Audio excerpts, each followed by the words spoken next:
So here, I will be presenting a topic on research. I know others would not be interested in this topic, but as stated or as reminded by your planning coordinator that I should have delivered any research topic for today. So I do not know kung anong topic pa yung pwede kong i-discuss since I already have with you the discussion of the quantitative, the qualitative, the research ethics, the referencing, and even sample of research proposals. So I do not know what topic should I include.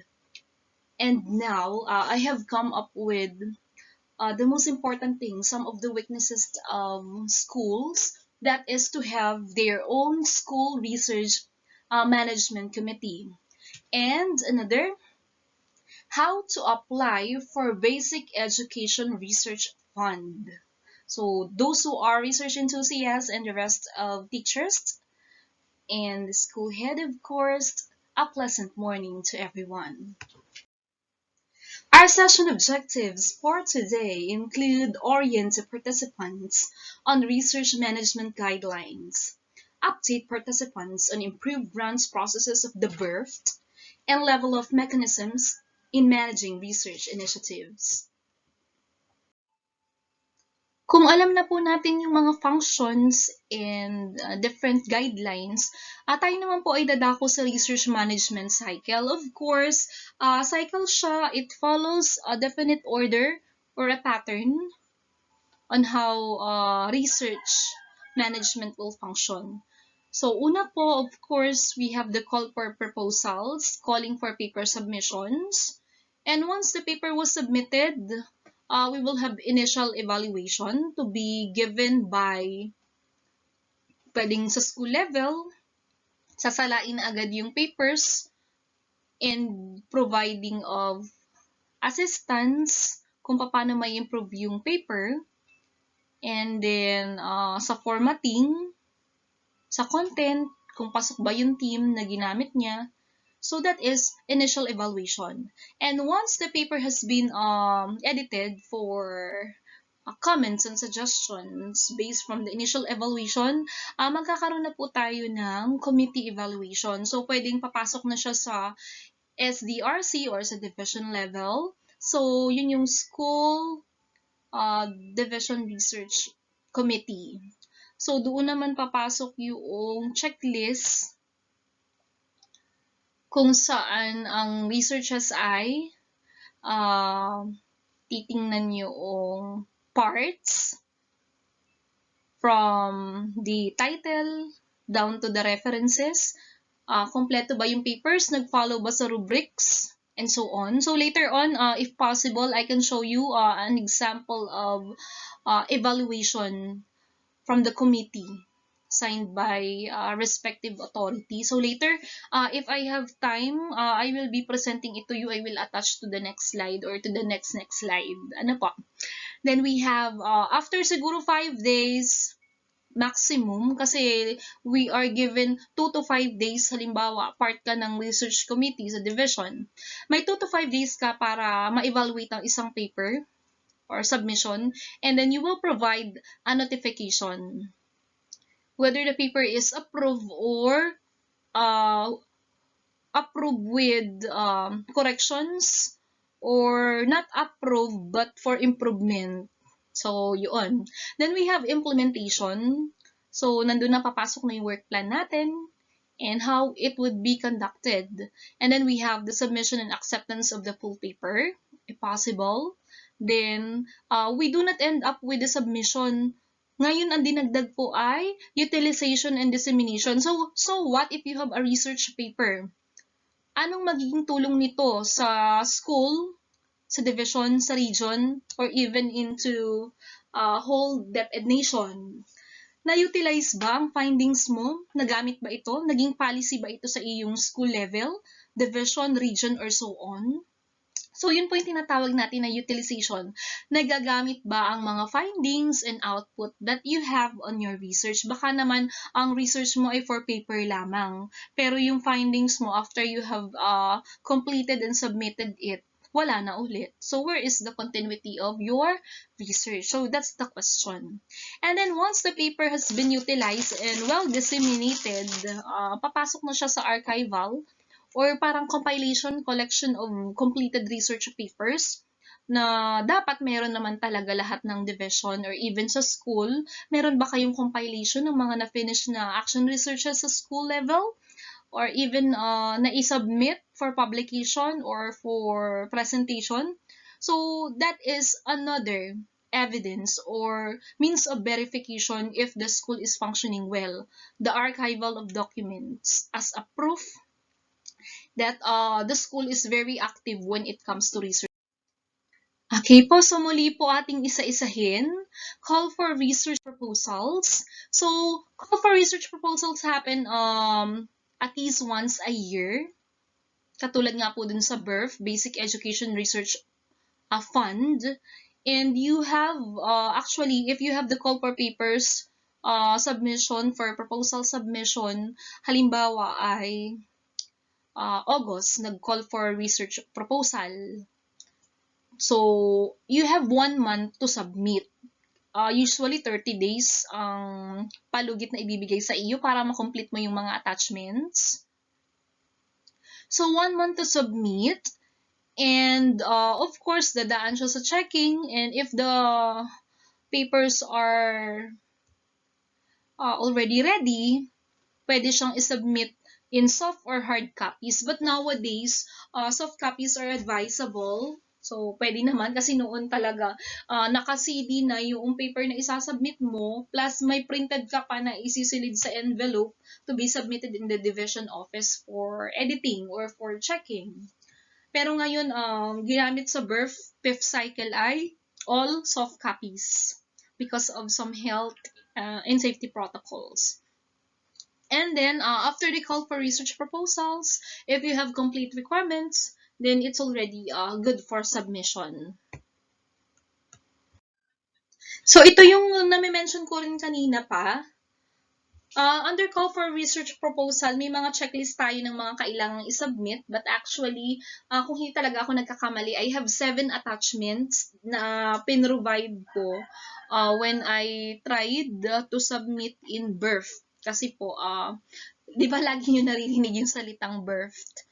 Actually, it's mandated by the law na mag-provide ang government ng fund para sa researches because they believe that quality education is also a product of research. And teachers are also obliged to do research works and to support or to provide support from the government. Talagang annually nagpo-provide ng budget ang gobyerno para sa mga teachers, educators, teaching and non-teaching personnels na gumawa ng research proposals. And eventually, if approved, they can proceed to having their full papers with outputs. So, yan. Ilan lang yan sa mga checklist na hinihingi. Application form, research proposal, anti-plagiarism, and conflict of interest declaration. And even yung nga pong score, initial, ano ang tawag doon? Initial validation. Sa division level, naglalagay sila ng endorsement and scoring. So, ayan na nga initial evaluation. It happens when the secretariat, so member ng SDRC, conduct initial screening, return proposals that do not fulfill requirements. Kasi po, may mga bumabalik talaga ng papel, hindi naman laging approve, laging may mga times na bumabalik ang paper kasi probably hindi kompleto yung attachments mo or may mga kailangan kang i-revise based on their suggestions. So, kailan po bumabalik ang mga proposal? Ito yung mga sample. Lack documentary requirements with conflict of interest. So, halimbawa, ikaw ay ano ba example ng conflict of interest?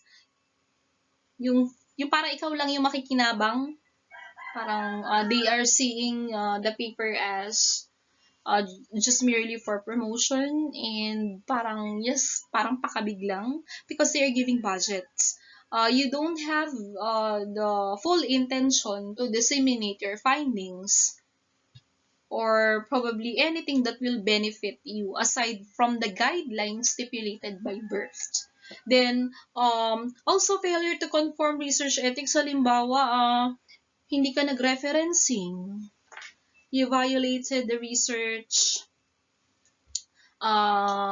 citation, na find out na hindi original yung work, copy-paste, edited lang, and other stuff that would probably give you the problem kasi it's academic dishonesty. So, ano-ano pa po ba yung mga proposal na binabalik? Exceed maximum grant without cost-sharing arrangement. So, ito po yung, kasi meron tayong checklist or guidelines, alin yung budget estimates, cost estimates, na maa-approve. So, may checklist lang doon, ano yung pwede mong bilhin, anong pwede mong i-provide doon sa budget na ibibigay.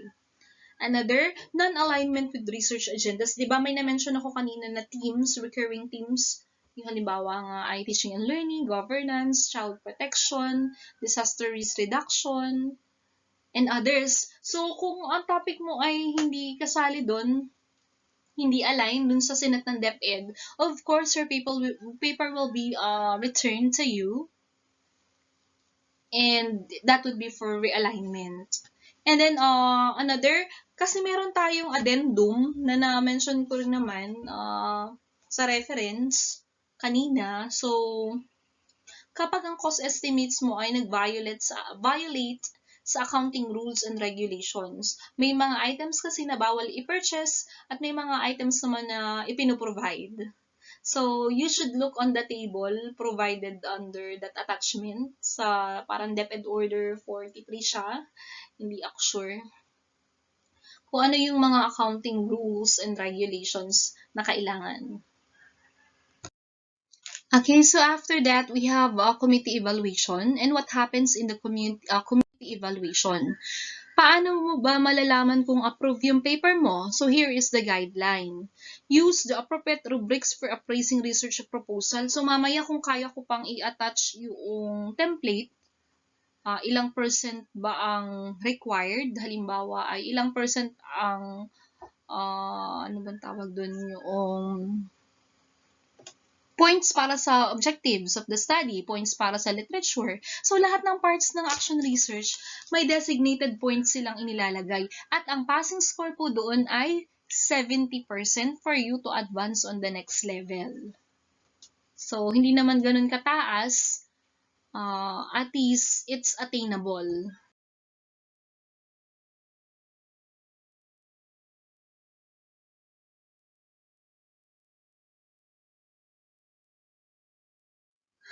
Then we also have results notification. So, how are we going to be informed kung approve or not ang ating paper?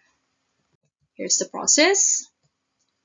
For successful proponents, orientation will be given in a form of letter in Annex 5.A. So, dun sa ating DepEd order na reference nito, may mga annexes at yun yung mga attachments na kailangan yung i-provide or get informed with. Pero dun naman sa unsuccessful proponents, nag-submit ka ng proposal pero may mga revision or hindi naka-attain ng 70% of the passing score. So, technical assistance and encouragement to resubmit. Pwede naman pong i-resubmit kasi actually there's no rejection process. Medyo madidelay lang yung process mo, but actually, hindi siya mare-reject. It's for technical assistance. So, mababagalan lang sa pagpo-proceed to the next level, but actually, it's not rejected. It is for encouragement to resubmit improved papers. And it's included in Annex 5.B. Once the paper has been approved, it will be ready for the implementation. So here, monitoring is the responsibility of our governance level, of course.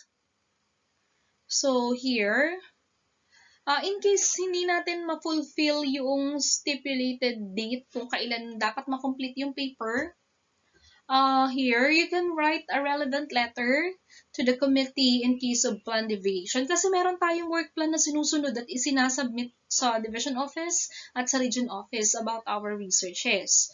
So, may mga month indicated dun at yung mga activities na included every month. So, there were tendencies that we cannot complete it on time. So, we can apply for extension, but may limit pa rin siya. So, extensions may only be granted for a maximum or at most na talaga ang 1 year. Then, you can tell valid reasons bakit nag-call for extension ka ng submission. Probably, you encounter illness, disasters, other extenuating circumstances. So, yun yung mga hindi mo inaasahan na pangyayari. That would be allowed to have the extended period of submission. Kasi once you have approved research proposal, parang mafo-force ka na mag-work on. Hindi mo siya pwedeng i-delay kasi nga po, may work plan po tayo na dapat sundin. Pasensya, parang ako'y napungay na ang mata. Actually, it's madaling araw right now and I pre-recorded this presentation to avoid technical delays and technical difficulties. Kasi nga po, I will be presenting it virtually to you as agreed by me and Sir Ramses.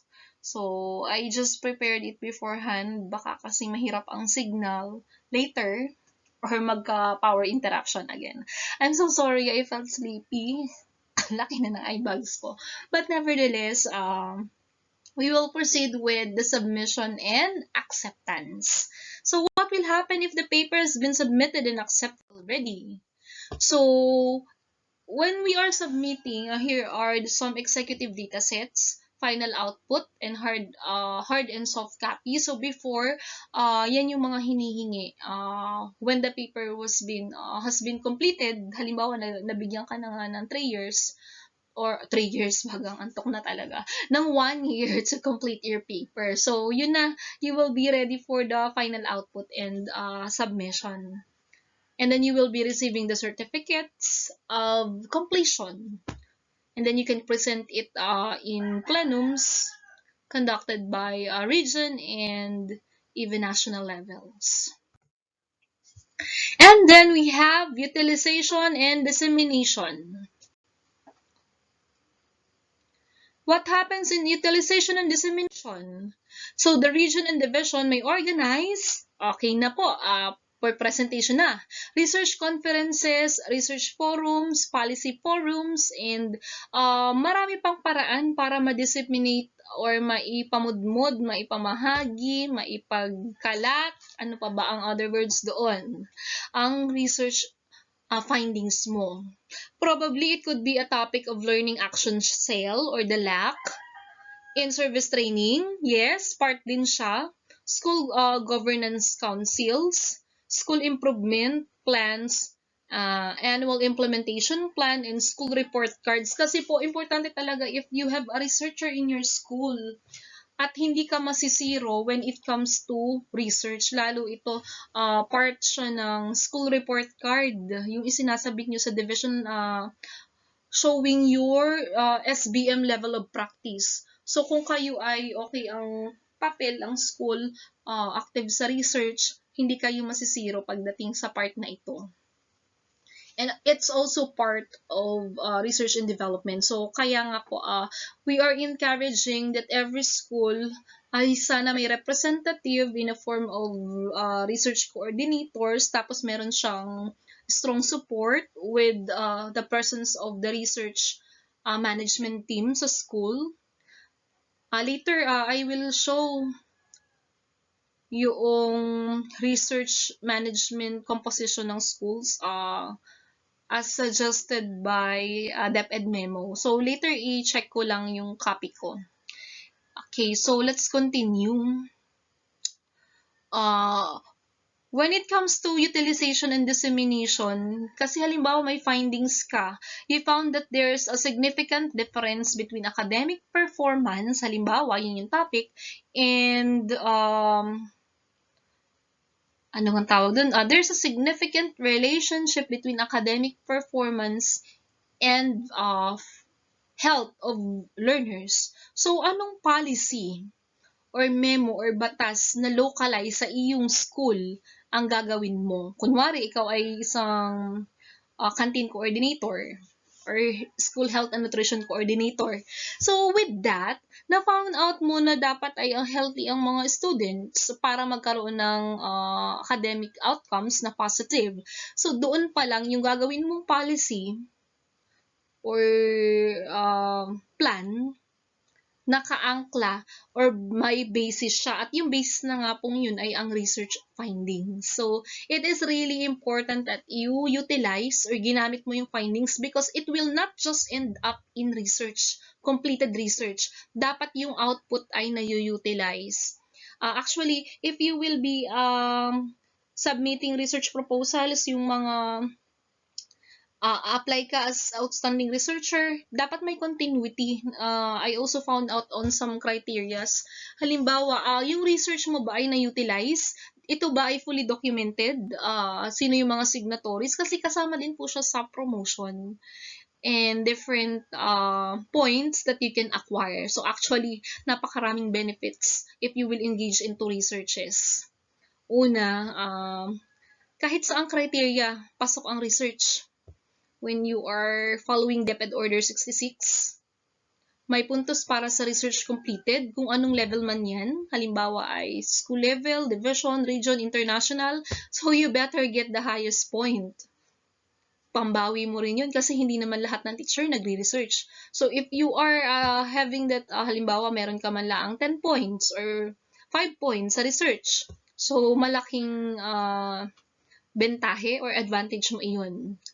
Another, when it comes to research, dissemination naman, hindi ka lang basta nag-provide ng research. Ikaw po ay nagpa-publish ng iyong full paper or ng article.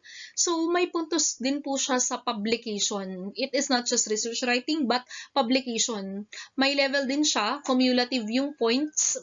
Depende nga po sa ina-applyan mo na position. Halimbawa ay second level position, third level position. So, meron po tayo doon na checklist. Halimbawa ay pumatak sa level position na ang publication ay 10 points. Meron naman na 5 points. Depende nga po sa position na ina-applyan.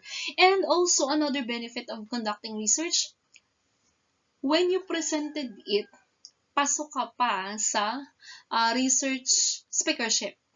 So, according to DepEd Order 66, ang research presentation is considered as speakership. So, yun po, ibig sabihin, you hit target into just one aim. Tama ba ako dun? Nagkaroon ka na nga ng completed research paper na may points, nakapag-publish ka pa, nagkaroon ka pa ng speakership. So, and others, syempre, nakapasyal ka, nakalayas ka kasi research are funded. Binibigyan tayo ng special education fund for that if we apply for it. Or even the birthed, it's also a form of libre ng gobyerno if you are a research enthusiast. So, parang yun na yung return of investment dun sa knowledge at sa findings na na-contribute mo sa school or even higher part of the society or mankind, ika nga. So, another, yung findings kasi ng research, it can be in a form of evidence. In what way po? Yung mga results mo, pwede kang makaproduce ng output such as policy formulation, programs, projects, frameworks, plans, and training. So, ito po yung halos nagiging output ng researches. Halimbawa ay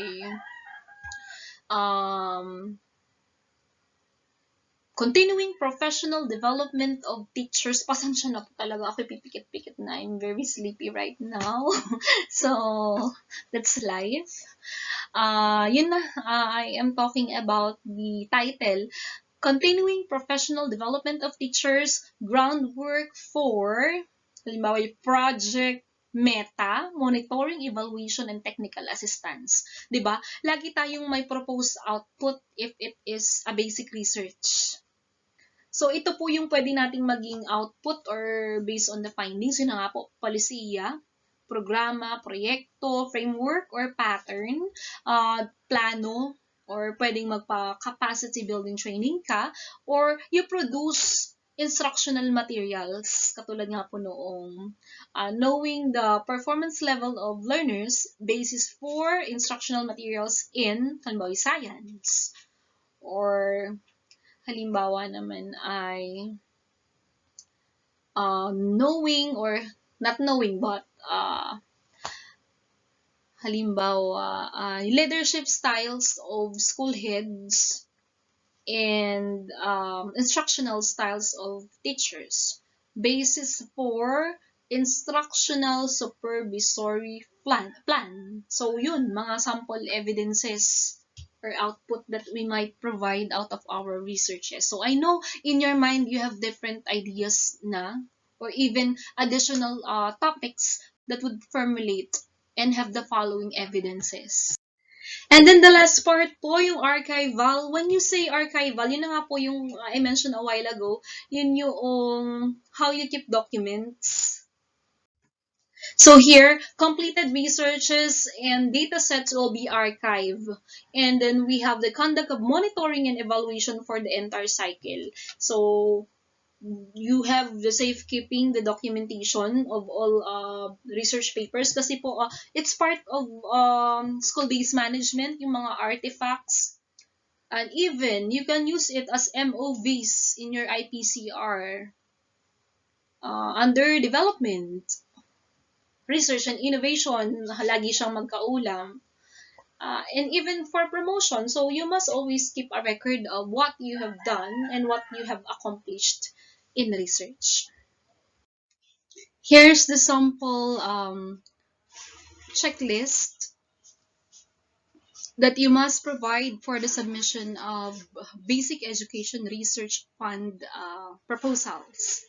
So here is the certification of research submission and signed by the SEPs for Planning and Research, the SGOD Chief, the CID Chief, the Assistant Schools Division Superintendent, and the Schools Division Superintendent. So here, you must secure this upon submission of your proposal to the division level, and they will be providing you with a certificate that you can attach in brief submission in case your paper was being chosen in the division level.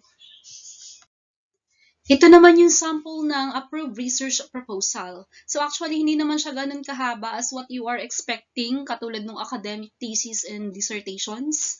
So since it is just a proposal, they are requiring na it could not be more than 12 pages. So pwedeng mas maunti sa 12 pages. At imagine, yung 12 pages na yun, kasama na doon ang work plan, ang iyong plans for information dissemination, as well as the bibliography or references.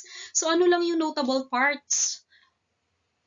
Introduction and rationale, research questions, scope of your study, and then limited lang or brief lang yung related literature kasi key literature lang naman ang nire-required. And then your research methodology on how you will going to deliver the process. And then plan for data analysis. So since it's just a proposal, hindi naman siya ganun kahaba and you can have the time to polish whatever you have prepared. So, isasubmit mo to sa division office for technical assistance and possible corrections if necessary. Ito naman yung sample ng Memorandum of Agreement. between the first party, yung author, and the second party, yung provider ng fund, katulad nga ng RDO Calabarzon. So, pipirmahan mo siya with some parang mga explanations.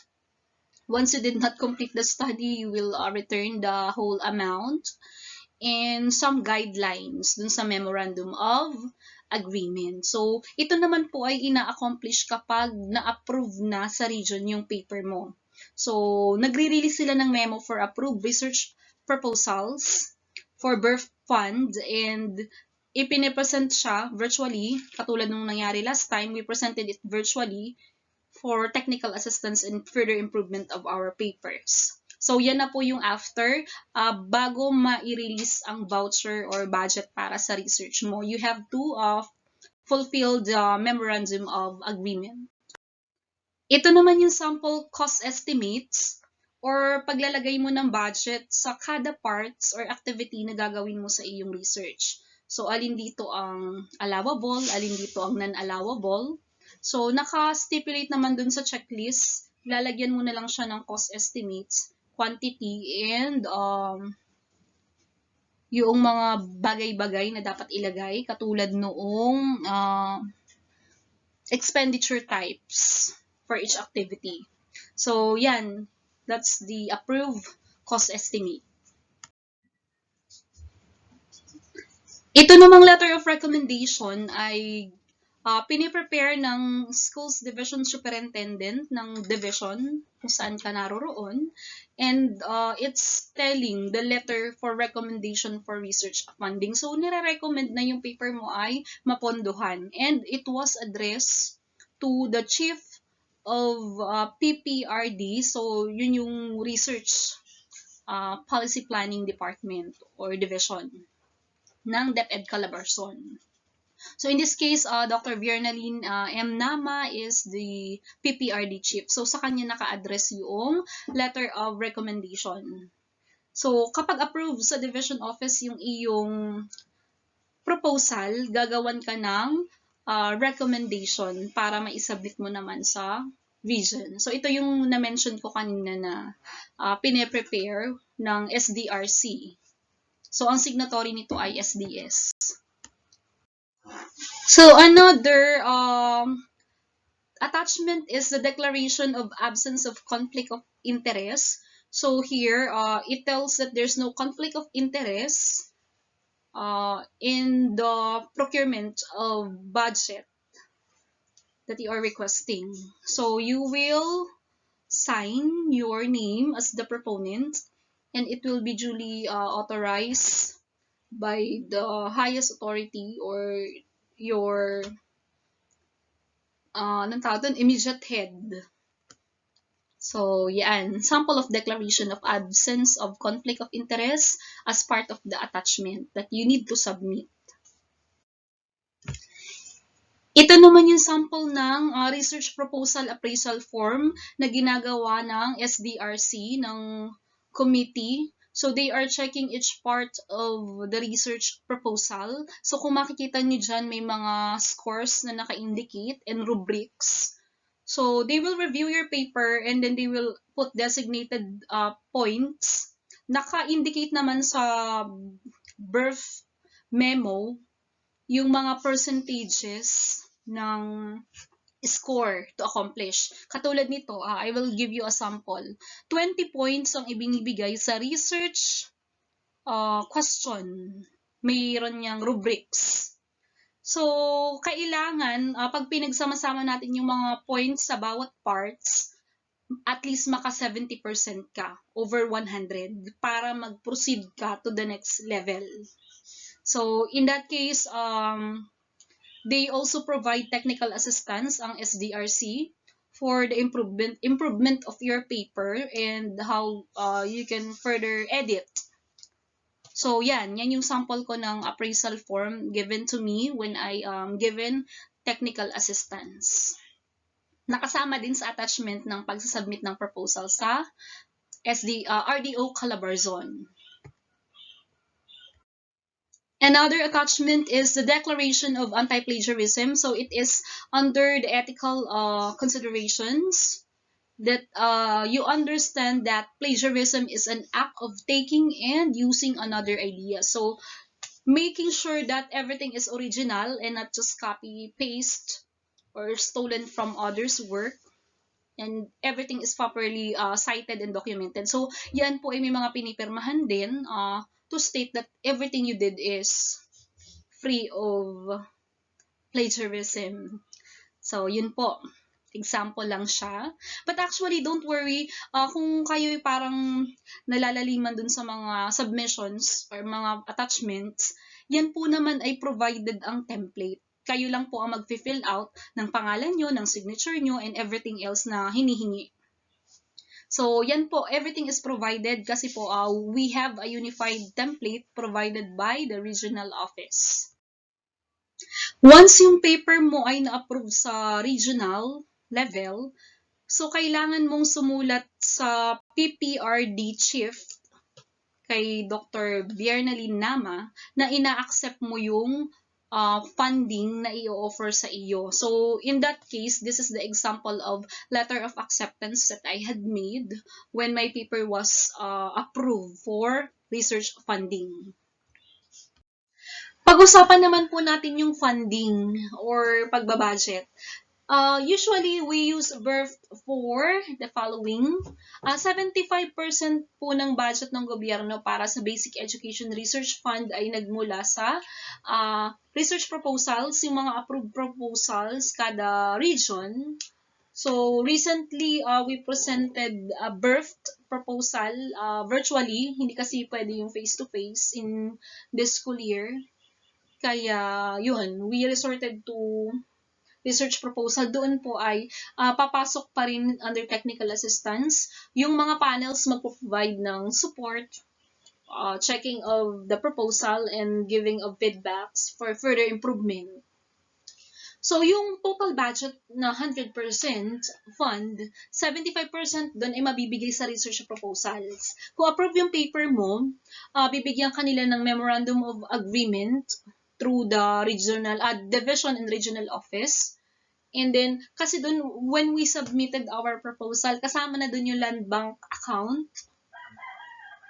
So, nakalagay na dun yung account mo. Once the paper was approved, you will be receiving funds by tranche or may certain percentage kung ano yung dapat mo ma-receive. Halimbawa, unang bigay, ikalawang bigay ng fund.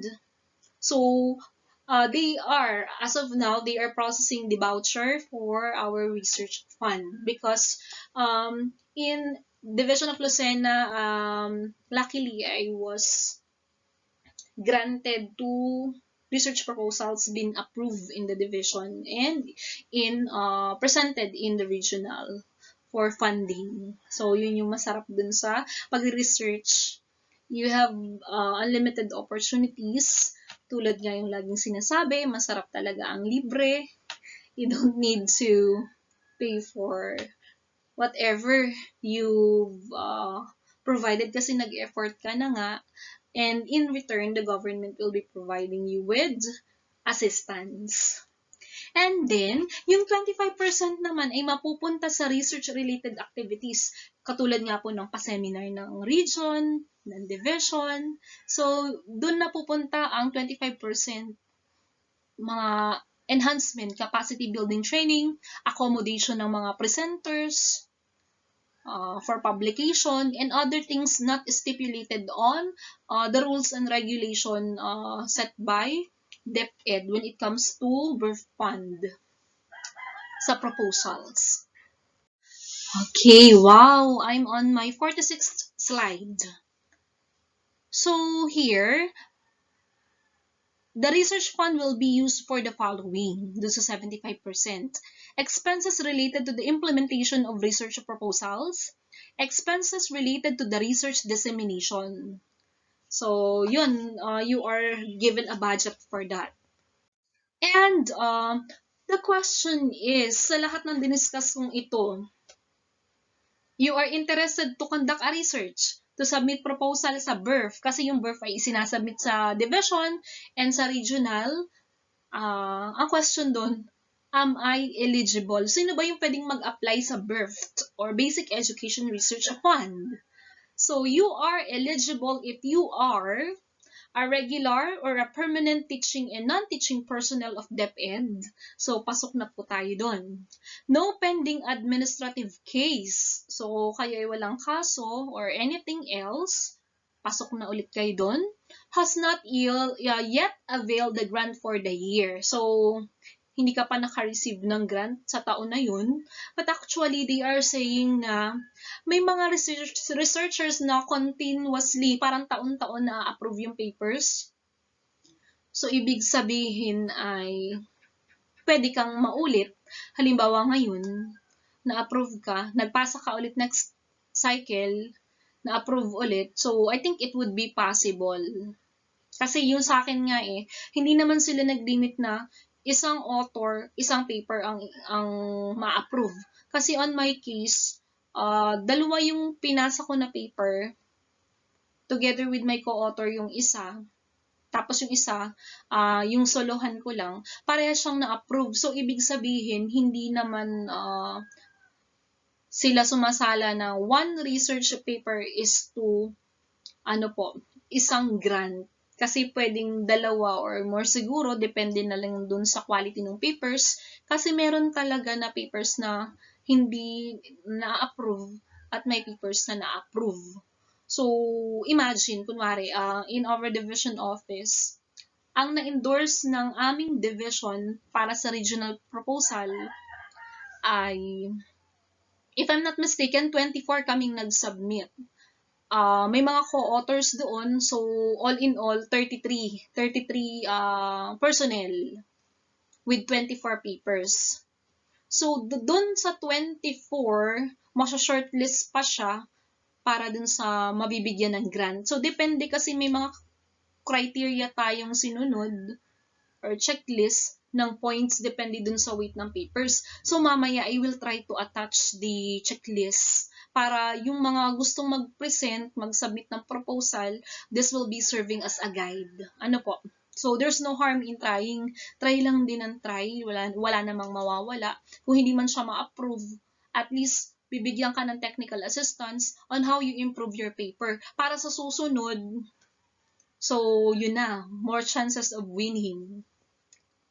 And another, maximum of 3 members lang po. Another guide ko po yun sa inyo kasi po, let's accept the fact, may point siyang katumbas when you do the promotion, but yun po ay nahahati ang points depende kung ilan kayong researcher sa isang paper. Halimbawa po ay 3 kayong researcher, isa lang yung topic nyo kasi nag-collaborate kayo.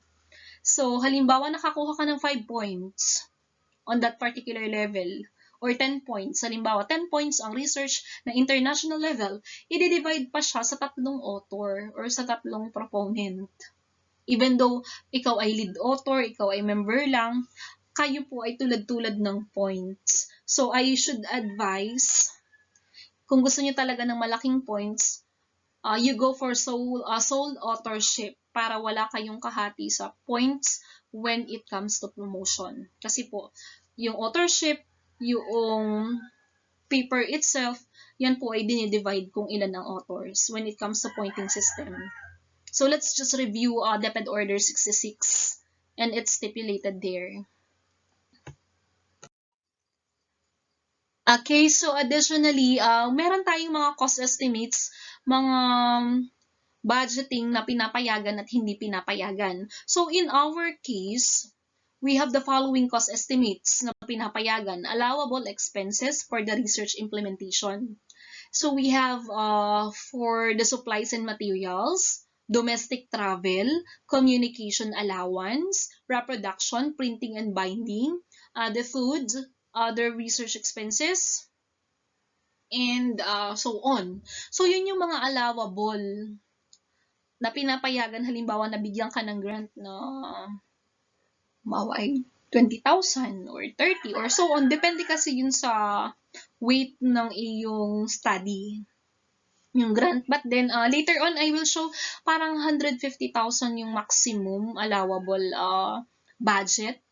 So, ngayon ay medyo maliit kasi nagamit due to pandemic. So probably that would be the reason. Hindi kasing laki nung research grant before ang ibinigay ngayon.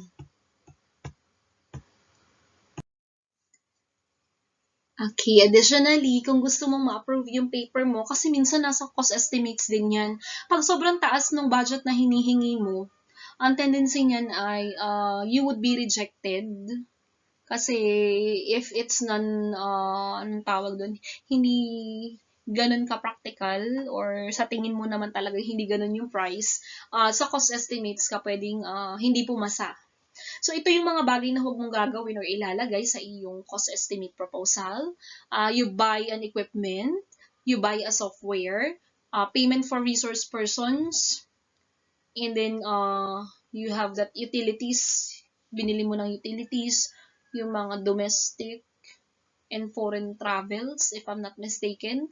Yung mga hindi naka-stipulate sa itinerary ng travel mo, kasi ang napayagan ng pamasahe sa pag-conduct ng research, paano yung ibang option? Hindi mo naman siya inilagay kasi non-eligible siya.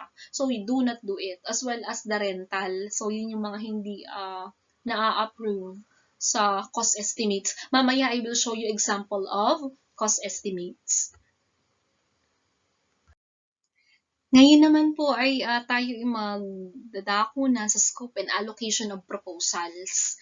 Kasi may different level siya eh. Iba-ibang level, iba-iba yung amount and validity kung kailan mo siya kompleto or dapat ma-complete. So sa national level na research, yung scope mo or location mo is national. It's nationwide in scope or covering at least 2 regions. So national mo nang matatawag kung siya ay at least nakadalawang region ka ang iyong respondents or scope. Not more than 500,000 per research. Imagine how big is it. And 1 year maximum ang allotted para ma-complete mo yung papers. Sa regional level naman, it's region-wide or covering at least 2 divisions. So, regional pa rin siyang matatawag pag nakadalawang division ka na. So, Division of Lucena, Division of Quezon, kahit magkalapit lang, region-wide na siya in scope based on the DepEd order and the reference that we have used here. And also, ang budget na pwedeng ma-provide sa iyo ay not more than 150,000 and you have 1 year to complete the research. And for the division level, so you can tell that it is division-wide if it is also district-wide or covering at least 2 districts. Halimbawa ay district 1st and 2nd congressional districts or 3rd and 4th or kung ano mang combination sa DepEd Quezon. So, division-wide, district-wide siya. And no more than 150K. So, hindi lalampas sa 150,000 ang pwedeng mag-grant sa iyo na budget. Depende sa complexity ng iyong study. So, division-wide and district-wide or covering at least 2 districts, not more than 150,000. And a maximum of 1 year to complete the research. So, yun lang na to reiterate. And then, ito na tayo. Kasi as classroom teachers, we always tend to do the school-based action researches. So, dito, research that is classroom-based or school-based, CLC-wide, in scope and not more than 30,000 ang budget. And it can be completed for 6 months. Kasi mostly, pag school-based naman, yun yung mga action researches, more of experimental, di ba? So, you have 6 months maximum to complete researches in school level. So, yun yung tandaan ninyo because sometimes research enthusiasts or teachers would ask, hanggang kailan ba dapat nakukomplete ang isang research study? So, it depends on you, but the ideal is a maximum of 1 year if national, regional, and division. And 6 months if it is a school level. Pero may literature din na nagsasabi, especially when it's school-based or classroom-based, 3 months will do 1 quarter. Lalo kung sa tingin mo ay, meron kasing mga nagmamadali kasi ipepresent sa plenum and so on. So, 3 months will do, meron namang literature na nagsusupport doon. But then, if you want it talagang luto, or talagang intensive ang ginawa mong process, you make it at least half a year. Okay, so in this case naman, fund sources and use of birth, yung remaining 25% naman po ay allotted sa regional office support funds for capacity building and local dissemination of research results. So probably on the publication and yung pagsali sa mga plenums and other activities na makakapag-promote ng culture of research in the regional office, and will be cascaded to the division office and to the school level. So, ano pa po yung pwedeng paggamitan ng research funds? It can be also used for capacity building for evaluators and fund managers. Yun, pwede rin nga, capacity building training workshop and so on to those members of the research team. Development of database system, representation fees for grantees at research conferences, progress and results monitoring, because it is not just you submit, it should be monitored, and development and publication of research journals and bulletins and other initiatives and activities related to research as deemed appropriate. So, yan ang mga pwedeng paggamitan ng research. Sinasabi natin na ang research ay output-based, yes. Specifically, kung ito ay Basic Education Research Fund granted, ito po ay kailangang makapag-submit, or kayo or tayo ay kailangang makapag-submit ng deliverables or MOVs and other documents or requirements. Kasi po, what you see is what you get. Pag binigyan ka ng budget, you must provide evidences that you utilize it. And if you will not provide or hindi mo natapos, kung ano man yung fund na grant sa'yo, yun po ay subject for pagbabalik. Ibabalik mo yung fund kapag hindi ka nakatapos ng research. So, yun, merong mga tranches na ibinibigay kung siya ay national in scope, first tranche, second tranche, and last tranche. Halimbawa, yung budget na nabigay sa'yo, paliitin na lang natin yung scope para madaling i-compute. Halimbawa ay first tranche, 10,000 ang nabigay na budget. So, ano yung first tranche? You will receive 4,000. So, ano yung deliverables na kailangan mong provide when you receive the cash? Inception report, data collection instruments, certificate of acceptance, copy of the Memorandum of Agreement. So, sa second tranche, parang second two gives, or second, another 4,000. Kunwari, if it's 10,000. Pero kung 100,000 naman yung na-approve sa'yo, so 40,000. How big is it? Ano po?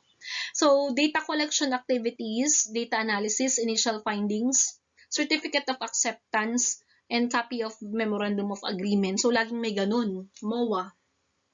And the last tranche, upon the installment, halimbawa ngay 10,000 ang total na na-approve sa'yo, so, you will have 2,000. Kung 100,000 na-approve sa'yo, 20,000. So, it depends upon the budget being approved to you.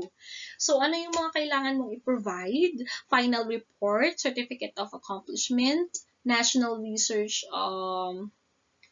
ano yung nakalagay dyan? National research, hindi ko kasi kita naka-cover yung aking video. And then a copy of Memorandum of Agreement. Sa division level, as well as regional level, meron tayong tatlong tranche din. Yung first, 40%, second ay 40%, and the last is 20%. So, ano sa first tranche ang kailangan mong i-provide? Inception report, work plan, data collection instruments, certificate of acceptance, copy of MOA, data collection activities, data analysis, so initial certificate of acceptance, copy of MOA. Sa second tranche na yon. And for the last tranche, final report, certificate of accomplishment from the national, and then research committee, then copy of the MOA. Okay, for schools and community learning center. So, yun po ibig sabihin ng CLC. Hindi ko lang na-mention kanina. So, first tranche and last tranche. So, ibig sabihin dalawang gives lang pag school level or community learning center level. So, pasensya po, okay pa uga-uga na ako, inaantok na talaga. So, percentage po ay 80% agad. Imagine, kung 100,000 yung grant sa'yo. Ay, hindi pala, no? Hindi 100,000 sa school level, 30,000 ang maximum. So, first tranche, 80% of the total amount. Ano yung requirement sa'yo? Work plan, certificate of acceptance, copy of MOA. And the last tranche, 20%, final report, certificate of acceptance, and a copy of the MOA. So, other sources of funds naman tayo. Research initiatives using other fund sources, katulad nga po ng local funds or special education fund, specifically, pwedeng magbigay ang munisipyo or from the district level, district office. So, pwede tayong makakuha dito ng other funds, but then, same guidelines ang i-apply or if-follow. Yun nga po yung research management guidelines and procedures in evaluating and approving research proposals. Katulad po nung nangyari before, when I'm part of Sariaya East District, every time we will be presenting in international level, we are receiving grants from the district office or from the munisipyo for the registration of our research papers every time na may mga plenums internationally done. So, may budget talaga na pinoprovide.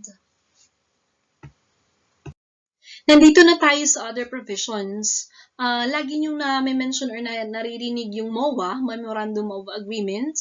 So, when I signed the MOA before, ano siya, yung first party, syempre, ikaw, yung researcher, and the second party, ay yun na nga pong regional office kasi sila yung nag-grant ng berth. Kasi po sa national level, lahat ng region binibigyan ng authority to grant funds for outstanding researches na pumasa sa evaluation. So, yun. Appearances may be charged to research budget. Halimbawa, kung meron mang face-to-face before, pag may mga commencement exercises, celebration of completion of researches, sagot nila ang pamasahe, ang hotel accommodation, ang food, lodging, and everything kapag ikaw ay grantee ng fund. Then, sole authors or grantees or owner for birth-funded studies. So, dito po ang agreement, may authority na po ang DepEd sa iyong research because it's funded. So, it is on the Memorandum of Agreement that they have the authority to use your paper or the findings for research utilization and other aspects that will help the education system. So, if the research has been found out to provide valuable findings, pwede nila itong gamitin as a proof or as a valid ano bang tawag dun? Valid ang hirap, hindi masyado nagpa-function ang brain cell ko right now. So, valid pwedeng MOVs to make it simple or basis, yun, basis for policies and other items stipulated. And then, ano pa yung other provision na we should always apply? Observe the highest ethical standards. Kasi po madali lang talaga mag-provide ng research. Pero ang tanong, how about the means? Kasi when we present, we publish, output na lang yun. Eh, paano yung kaparaanan? So, is it following the ethical standards? Baka naman may mga ghostwriters and even, ano bang tawag doon? You hired a ghostwriter and you did not uphold academic integrity, you plagiarize, you copy the work of others with no intention of asking for permission. So, maraming mga technicalities ang na-violate. Even the Data Privacy Act. So, isa sa mga importante ngayon, Data Privacy Act, especially when you are calling for respondents. Diba? They have tendency whether they want to reveal their names or optional na ma-mention sila. So, you must consider asking for permissions from higher authority. Make sure na quality assure yung mga laman ng iyong questionnaire, na validate, na-test yung reliability, may mga cronback alpha pa, ipinasok sa ethics committee. So, napakadaming technicalities din ang kailangan nating i-consider. And another is, may research ethics committee na nga po na dapat i-establish. Kalimitan ito ay nasa division office. Chine-check nito yung plagiarism at saka yung originality and different things na nag-i-involve sa research ethics. We should also observe the following: free, prior, and informed consent, permission, then intellectual and cultural property, and then the work should be original with proper referencing and citation, and of course, ito yung pinakang importante katulad ng na-mention ko kanina, in the event of failure to complete and submit deliverables or MOVs, proponents shall return the total amount of research fund received. Halimbawa, hindi mo siya na-complete dun sa agreed work schedule. Kasi may mga commencement exercises tayo. Halimbawa, tapos na yung period given, 1 year. After 1 year kasi ay graduation naman ng mga research papers completed. So, ibabalik mo siya ng buo kung hindi mo siya ma-utilize or hindi mo magawa yung research paper mo. It's included in the Memorandum of Agreement. And here are some of the references that I have used in the presentation. DepEd Order Number 16, Series of 2017, or the Research Management Guidelines. DepEd Order Number 43, Series of 2015, or the Revised Guidelines for Basic Education Research Fund. We also have DepEd Order Number 39, Series of 2016, or the Basic Education Research Agenda. And DepEd Order Number 13, Series of 2015, the Policy Development Process. So at this point, I have come to the end of my presentation. Hopefully you have gained insights. I know not everybody is inclined into research writing. So minsan making research proposal is not that easy. But always remember, we have research management guidelines to follow. Yun yung ating pwedeng maging basis. And we have designated research coordinators in the school level, and we have division research coordinator. So we have our SEPs, Sir Gilbert Alva in DepEd Quezon, and his job is to provide technical assistance. So hindi naman ganun kahirap ang research. And if you are deeply compassionate with it, it will just be part of your lifestyle or part of your system, and you will not recognize that it is difficult. It will just be a pastime. So, yun. And additionally, when you do research, try lang ng try because yun nga may nagpo-provide naman ng technical assistance and for the improvement of your work na rin. And another, there's a saying or there's parang memo dun sa RA 9155. It is the duty of teachers to provide quality outputs, quality researches that will contribute to nation building. So, part ito ng ating trabaho bilang educators. Nakapaloob siya sa ika-13 responsibility natin as educators, DAS-related work, So even though it's not our main job, but if you really wanted to have quality outputs based on results of your researches, then continue doing action researches as well as basic researches. With that, I want to leave you with a quotation: who you are tomorrow begins with what you do today. So everything, even a small step or a small leap, will be your ano yun, will be your passageway or your parang direction to reaching your goal. So yun, stepping stone to reach your goals. So hinay-hinay lang, one step at a time. Hindi naman laging madali ang first time, but once you have that pattern, guidance, so yun na, dire-diretso na siya. And that would be all for today. Thank you for your attention and thank you for listening. This has been your speaker for today. I am forever grateful. Thank you and mabuhay. Bye-bye.